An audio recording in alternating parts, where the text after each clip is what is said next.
Every single year, as the warm days of summer start to fade into fall, a vibrant energy awakens all across Mexico.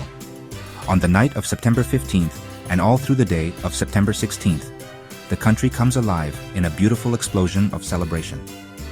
Streets are draped in the bold green, white, and red of the flag. Families and friends gather together in town squares, their faces painted and their hearts full of pride.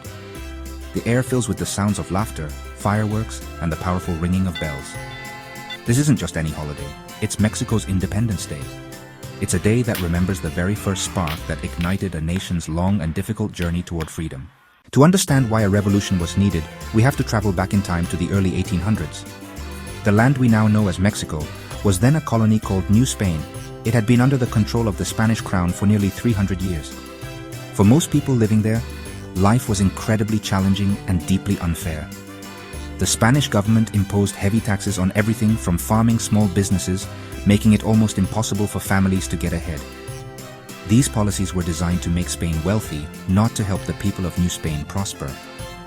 This constant economic pressure created frustration and resentment that simmered just below the surface of daily life. On top of the financial struggles, society was organized into a rigid and unjust social hierarchy known as the Sistema de Castas, or caste system. A person's rights, opportunities, social standing were determined entirely by their birthplace and their ancestry. The secret plans for an uprising were brewing in the city of Querétaro, but the Spanish authorities found out about the plot. The conspirators were in danger of being arrested. One of the key figures was Josefa Ortiz de Domínguez, the wife of a local official. In a moment of incredible bravery on the night of September 15, 1810, she sent a warning to her fellow rebels. Her message traveled to Dolores, where it reached a parish priest at the heart of the movement, Miguel Hidalgo y Costilla, a 57-year-old criollo priest known for progressive ideas and deep compassion. Upon receiving the warning, Hidalgo knew he had to act immediately. In the pre-dawn hours of September 16th, he decided to act. He walked to his small parish church and began to ring the church bell. Hidalgo's army, full of passion but lacking military discipline. They achieved some stunning early victories, capturing Guanajuato, capturing Valladolid. However, their momentum was difficult to sustain against the well-trained and organized Spanish royalist army. Within a year, the rebellion suffered devastating losses. By the summer of 1811, Miguel Hidalgo was captured, tried, and executed. To the Spanish authorities, it may have seemed like the rebellion was over, but they were wrong. A dream of freedom, once spoken aloud, is not so easily silenced. The movement Hidalgo started did not die with him. The torch was passed to new hands. The fight continued with renewed strategy and purpose. The next great leader to emerge was another priest, José María Morelos y Pavón. Morelos had been a student of Hidalgo's, a brilliant military strategist, a profound political thinker.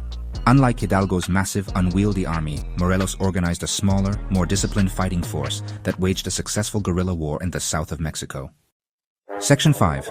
A New Dawn and an Enduring Legacy. Why we still celebrate. So if the war finally ended and independence was won in September of 1821, why does all of Mexico erupt in celebration on September 16th? The answer lies in what that date represents. September 27th, 1821, was the day of political victory, the day the papers were signed and the new government was formed. But September 16th, 1810, was the day the heart of the nation began to beat for freedom. It was the moment of conception, the first brave cry in the dark. It honors the courage of Miguel Hidalgo, ordinary men, ordinary women who answered his call, with no guarantee of success, and at the greatest possible risk to their own lives. Celebrating on September 16th is a way of saying that the journey is just as important as the destination. It reminds everyone that independence wasn't just handed over by generals and politicians. It was born from the ground up. Farmers, miners, women, indigenous peoples, mestizos, who dared to dream of a better life. Every year, when the President of Mexico stands on the balcony of the National Palace in Mexico City, rings a bell and reenacts the Grito de Dolores, the nation is not just remembering a historical event, it is renewing a promise to uphold the values that those first rebels fought for. Dignity, community, justice, hope. Viva Mexico!